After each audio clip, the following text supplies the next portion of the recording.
আজকের খেলাটা কে, কে দেখেছে বলো? আমি তো ১ম থেকেই দেখেছি।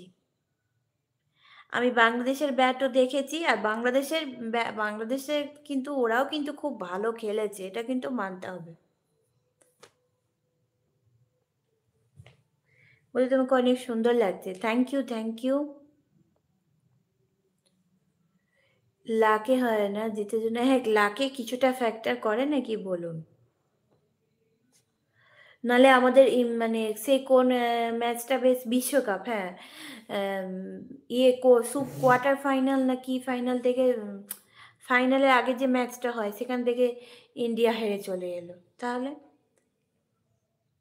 এটা তো বলা যায় না। সৌমেন তুমি কেমন আছো? খাওয়া দাওয়া করেছো?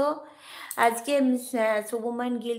তবে বাংলাদেশের ব্যাটসম্যানরাও কিন্তু খুব একটা কম যায় না, ওরাও কিন্তু দুর্দান্ত খেলেছে, আমি ওদের খেলাটাও দেখেছি।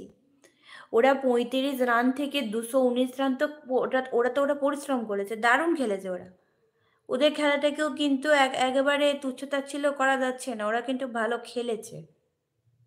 ওরা কিন্তু একেবারে মানে মাথা নত করেনি আর কি। ওরা কিন্তু পরিশ্রম করেছে, তারপরে হেরেছে, হারতে তো হতোই লাস্টে।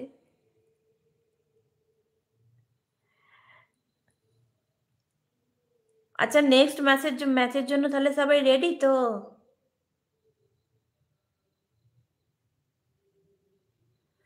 আপনার বিয়ে হয়ে গেছে না? হ্যাঁ।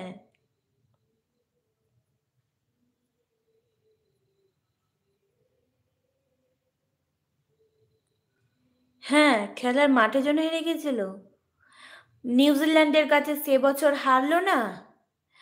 মনটা এত খারাপ হয়ে গেছিল না, হারাটা দেখে ভীষণ খারাপ হয়ে গেছিল। সেই জন্যই আমি তখন থেকেই আমি বিশ্বাস করতে শুরু করেছি যে খেলা লাকের ওপরেও হয়।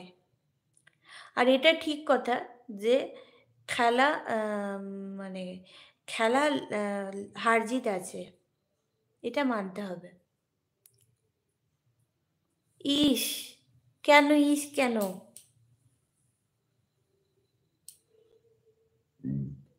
সৌমেন দাস হাত তুলছে, এই হাই দিচ্ছে।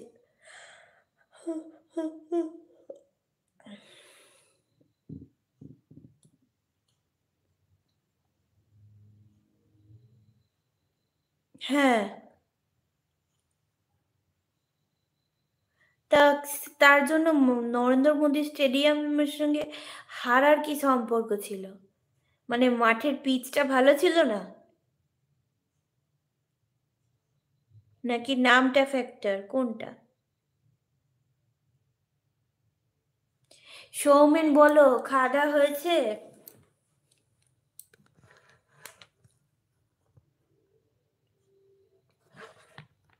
না, না,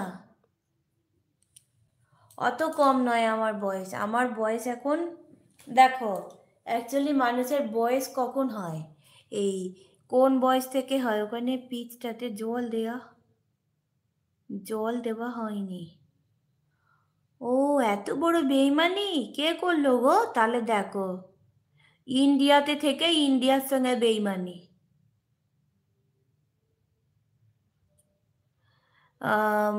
অ্যাকচুয়ালি মানুষের বয়স যে হয়, ধরো কেউ জন্মেছে ৮০ সালে, তাহলে তার বয়সটা ধরতে হবে ৮১ সাল থেকে, কারণ ১ বছর না হলে তো বয়স ধরা হয় না, না? তো সেই অনুযায়ী আমার বয়স এখন, ১ সেকেন্ড আমি বলে দিচ্ছি বয়স কত।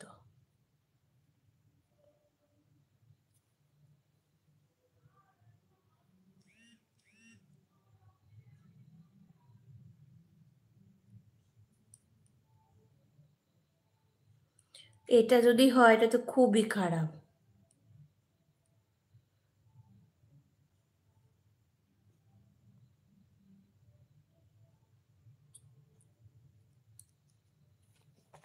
আমার বয়স এখন ৩২। নাহলে এতগুলো জিতে শেষ পর্যন্ত ফাইনালে হারলো, ফাইনালে হারিনি, ফাইনালে হেরেছিল। ও, কি আশ্চর্য না? ঠিক, ঠিক।